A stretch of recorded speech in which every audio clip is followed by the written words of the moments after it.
Here is the part 2 ng check-in namin dito sa Lanson Place, Mall of Asia. May nag-comment pala dito, ganda daw ng face card ng mga bata. Thank you so much, pero ganito bang face card ang tinutukoy mo? Parang hindi naman, char. So nasabi ko nga sa last video ko na nag-upgrade kami ng room. Kaya naman tara, itutur ko kayo dito sa room na nakuha namin. Pagpasok pa lang, bubungad lang sa inyo ang napakagandang living room. Perfect pang bonding and chill time talaga. And syempre, hindi mawawala ang minibar. And guess what? Dito pa lang sa living room may sariling toilet na. And teka, pang matalinong toilet to ha. O, isang sulyap muna kay Haggard na bakla. Tuwang-tuwa nga ang mga bata sa toilet na to. Gusto nga raw nila ng ganito kapag nagawa na yung bago naming bahay. And syempre, hindi rin magpapatalo ang bedroom. Apat lang naman kami, hindi ko alam bakit ganitong kalaki yung kinuha namin. O, tingnan nyo to si Nonay, napakababaw ng kaligayahan. Tuwang-tuwa na siya dyan sa drawer na yan. And dito naman tayo kay Chloe, ano kayang hinahanap niya? Kanina pa yan kalkal ng kalkal. And syempre, always nababaliw. Pero hi, super relaxing talaga ng vibes. Pag nakikita ko tong bed na to, ang sarap ng humiga. Pero syempre, dahil feeling vlogger ka, hoy! Mag-video ka aba! So, eto na ang pinaka-favorite ng mga bata. Syempre, ang bathroom. May dalawang sink na pala to. And dalawang mirror. Pero marami namang mirror sa room. And syempre, hindi mawawala ang bathtub. Kasya nga kaming tatlo dyan. Napakalaki pala ng CR na to. Pwede mo na rin gawing room. Bali, dalawa pala yung toilet. Bukod dun sa pinakita ko kanina, meron pang isa dito. And syempre, ang shower hindi mawawala. Isa rin yan sa hinahanap ng mga kids dito. Lalo na kapag may heater. Gumagana yung heater niya, guys. Minsan kasi sa ibang hotel hindi gumagana yung heater. So, nagpapapalit kami ng room kapag ganun. Nakakaloka nga dito si Nonay. Kita na daw niya ang buong mundo. Grabing ka-OA naman.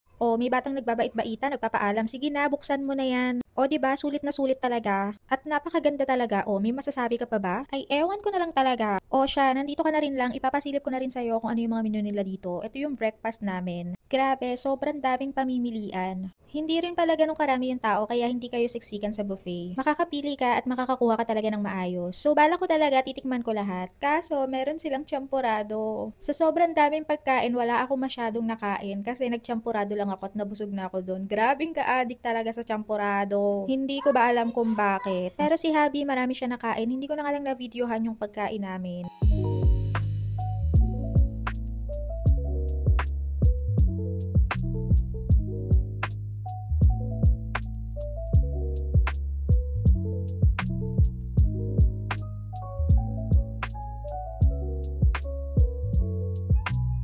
O ano, nagutom ba kayo? Kaloka, hindi pala maganda yung pagkakakuha ko sa mga pagkain. Pero di bale, dito na tayo sa swimming pool. Gusto ko dito, marami kang pwedeng upuan. May mga napag-check-in na rin kasi kami na sobrang laki ng pool, pero yung mga pwede mong upuan or table, parang mga panlimang tao lang. Kasi sobrang konti talaga ng table and chair. Pero dito, pwede kang tumambay habang binabantayan mo yung kids or habang pinapanood mo sila or pagkakain ka. Yun lang, hindi kayang tagalan ng kids kasi sobrang lamig talaga ng tubig. Pati ako, hindi ko rin natagalan talaga. Pero nagustuhan ko rin dito, ang laki ng bar nila ha. So, yun lang muna mga bakla. See you sa next gala!